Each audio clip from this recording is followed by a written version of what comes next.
안녕하세요. 해우소한의원 김준명 원장입니다. 만성적인 소화불량으로 고생을 하시는 분들이 참 많으시죠. 선천적으로 소화기능이 약한 분들도 계실 거고, 나쁜 식습관, 음주, 스트레스 때문에 소화기능이 나빠진 분도 계실 겁니다. 내시경 검사를 해도 별 이상이 없고, 병원 치료를 자주 받는데도 만성소화불량 증상이 잘 낫지 않는 분들 중에는 선천적으로 소화기능이 약한 분들이 많습니다. 소화기능이 약한 체질의 환자들인데요. 이런 분들을 한의학에서는 비위의 기운이 허약한 사람이라고 봅니다. 비위의 기운이 약한 분들은 보통 체력도 약하고 면역력이 떨어지기 쉽습니다. 그리고 입냄새가 동반되는 경우도 많습니다. 오늘 소개해드릴 환자의 사례도 이런 사례입니다.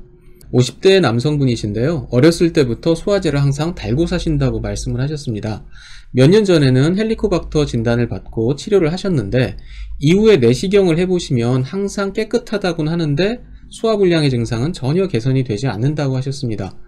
음식을 드시면 꺽꺽거리면서 트림을 자주 하시고 적은 양을 드실 때는 그나마 좀 괜찮은데 조금만 본인의 양이 넘어가면 헛배가 부르고 가스가 차면서 많이 힘들다고 하셨습니다.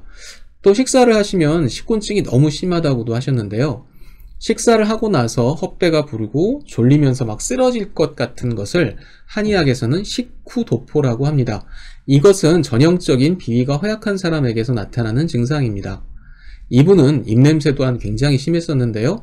환자분 구치 측정 결과를 한번 보겠습니다.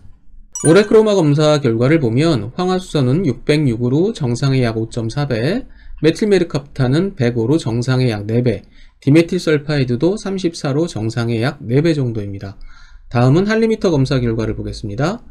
할리미터 검사 결과도 150으로 정상의 1.5배 정도이고 냄새를 직접 맡아서 확인하는 관능 검사에서는 매우 심함 5점으로 제가 판단을 했습니다.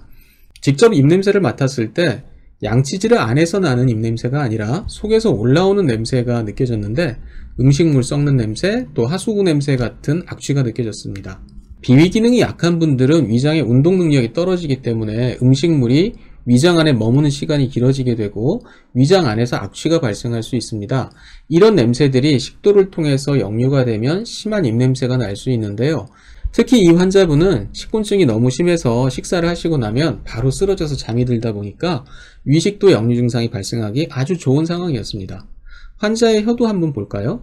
환자의 혀의 색깔이 연한 밝은 색이고 또 축축한 백태가 끼어 있죠. 그리고 혀 자체가 약간은 부어있는 듯한 모습인데 이런 혀를 비대설이라고 합니다. 이런 혀의 상태는 기허, 양허한 사람이 위장에 습담이 많을 때 볼 수 있는 모습입니다. 환자분이 호소하시는 증상들이나 설진을 통해 확인되는 특징들을 종합해 봤을 때 비위의 기운이 약한 분이라는 판단을 하고 이분은 비위의 기운을 강화시켜주는 한약으로 치료를 해드렸습니다. 소화불량, 식곤증, 가스, 입냄새 같은 증상이 여러 가지였지만 결국 근본적인 원인은 비위의 기운이 약했던 한 가지였던 것입니다. 시청해 주셔서 감사합니다.